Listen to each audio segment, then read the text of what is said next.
नमस्कार, जय हिंद, वंदे मातरम। साथियों, सभी का स्वागत है आपके अपने educational YouTube channel study with PK में। गाइस, इस वीडियो में मैं आपको ऐसे क्वेश्चन कराऊंगा ना आबकारी के एग्जाम के लिए जो एग्जाम में आपके बनेंगे। अगर आपको सिलेक्शन लेना है तो इन प्रश्नों को पढ़ो, आपका सिलेक्शन डेफिनेटली हो जाएगा। तो चलिए स्टार्ट करते हैं वीडियो बिना किसी देरी के। पहला क्वेश्चन कि हरी सवाल में कौन सा पदार्थ संचित होता है। ये क्वेश्चन अगर एग्जाम में आ जाए तो इसका आंसर आ जाएगा मंड, और मंड को बोलते हैं हम लोग कार्बोहाइड्रेट। तो इसका आंसर क्या आ जाएगा? C answer. सुपर सिलेक्शन तैयारी चाहिए तो आपको क्या करना है, इस चैनल को सब्सक्राइब करना है, वीडियो को एक लाइक करना है, प्यारा सा एक कमेंट करना है कि आप इस वीडियो को कहां से देख रहे हो। एमपी में देख रहे हो तो ये कमेंट कर देना है, ठीक है। चलिए अब देख लेते हैं नेक्स्ट क्वेश्चन। क्वेश्चन नंबर 2, किस वर्ग के सवालों को हरी सवाल कहा जाता है। अगर ये क्वेश्चन एग्जाम में आ जाए कि किस वर्ग के सवालों को हरी सवाल कहा जाता है, इस क्वेश्चन का आंसर आ जाएगा क्लोरोफाइसी। तो इसका आंसर आ जाएगा बी आंसर, ठीक है। चलिए आगे देख लेते हैं नेक्स्ट क्वेश्चन कि नीली हरी सवाल में प्रकाश संश्लेषण का उत्पाद क्या होता है। स्टार्च होता है, ग्लाइकोजन होता है, ग्लूकोज होता है, लैक्टोज होता है। अगर ये क्वेश्चन एग्जाम में आ जाए तो इसका आंसर आ जाएगा ग्लाइकोजन। आंसर आ जाएगा बी आंसर। चलिए नेक्स्ट क्वेश्चन देख लेते हैं। क्वेश्चन नंबर 4, पशुओं के चारे के रूप में किसका प्रयोग किया जाता है। देखो, पशुओं के चारे के रूप में किसका प्रयोग किया जाता है, ये क्वेश्चन आपसे पूछा जा रहा है। इसका जो करेक्ट आंसर आ जाएगा वो क्या आएगा? तो इसका आंसर आ जाएगा ऑप्शन नंबर बी, टेरिडियम। तो आंसर आ जाएगा बी आंसर।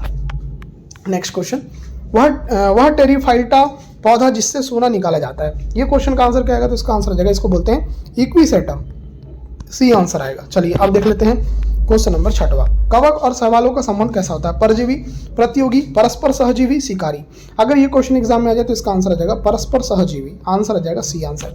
गाइस, अगर आपको सुपर सिलेक्शन प्रश्न चाहिए, ऐसे प्रश्न चाहिए जिनसे आपको सिलेक्शन हो जाए, ऐसे प्रश्न जिनको आप लास्ट समय में पढ़ो, कम समय में पढ़ो, आपका सिलेक्शन हो जाए, तो आपके लिए ये नंबर है 9243449122। इस नंबर पर आप लोग मैसेज करो, आपको मैं जो है क्वेश्चन की जानकारी दे दूंगा कैसे आपको मिलेंगे, ठीक है। तो अगर आप इंटरेस्टेड हो तभी मैसेज करना। चलिए तो ये क्वेश्चन क्लियर। आगे देख लेते हैं, कवक सवालों को क्या प्रदान करता है। ऑक्सीजन, कार्बन डाइऑक्साइड, जल, खनिज और विटामिन और स्टार्च। इसका आंसर क्या आएगा? तो इसका आंसर आ जाएगा जल, खनिज और विटामिन। आंसर आ जाएगा सी आंसर। चलिए क्वेश्चन नंबर 8, लाइकेन के कितने प्रकार होते हैं। 2, 4, 3 और 5। अगर ये क्वेश्चन एग्जाम में आ जाए कि लाइकेन के कितने प्रकार होते हैं तो इस क्वेश्चन का आंसर आ जाएगा 3 प्रकार होते हैं। सी आंसर आएगा। नेक्स्ट क्वेश्चन, पेड़ों की छालों पर उगने वाले लाइकेंस को क्या कहा जाता है। अच्छा खासा क्वेश्चन।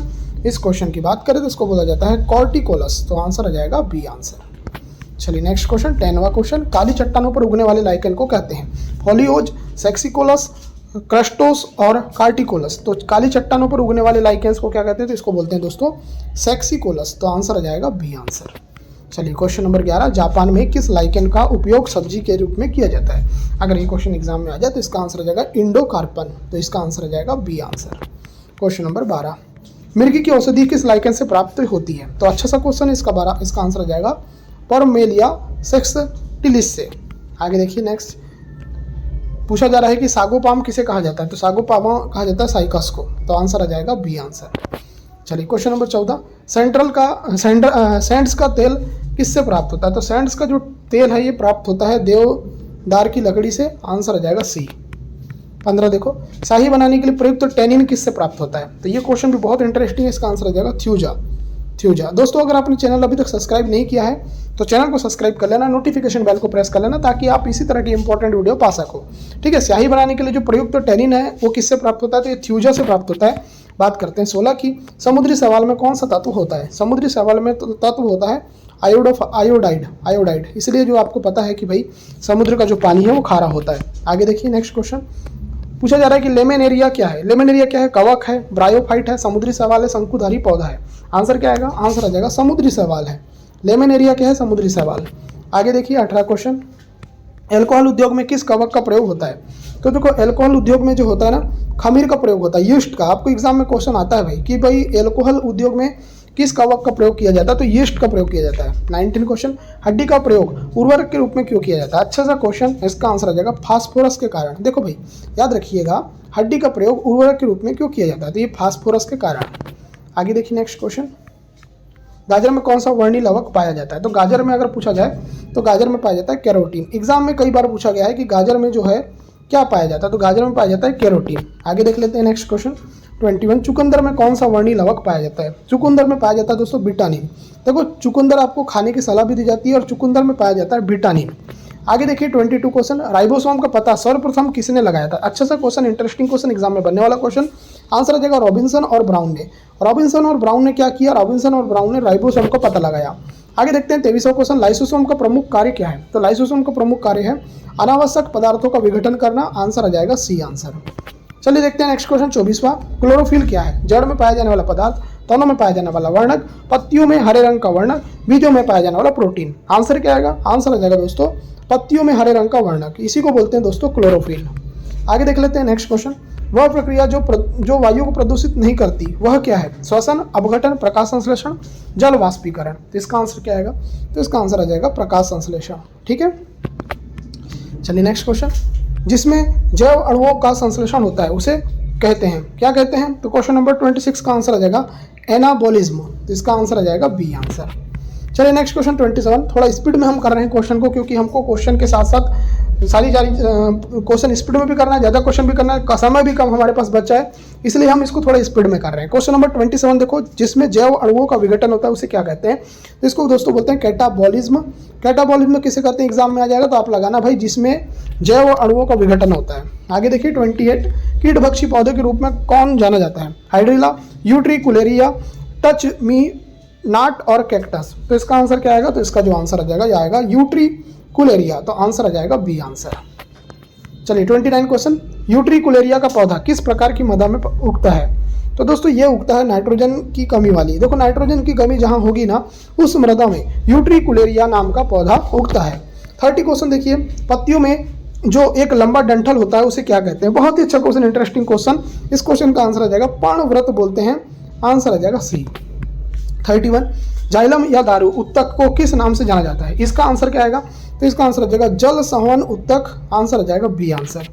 चलिए नेक्स्ट क्वेश्चन 32, जाइलम उत्तक का प्रमुख कार्य क्या है? देखो जाइलम उत्तक का प्रमुख कार्य क्या है? तो यह है वाष्प का उत्सर्जन करना। आंसर आ जाएगा बी आंसर। चलिए नेक्स्ट क्वेश्चन, फ्लोएम उत्तक का प्रमुख कार्य क्या है? देखो फ्लोएम उत्तक का प्रमुख कार्य क्या होता है? तो ये होता है भोजन का स्थानांतरण करना। देखो फ्लोएम क्या काम करता है? भोजन का स्थानांतरण करने का काम करता है।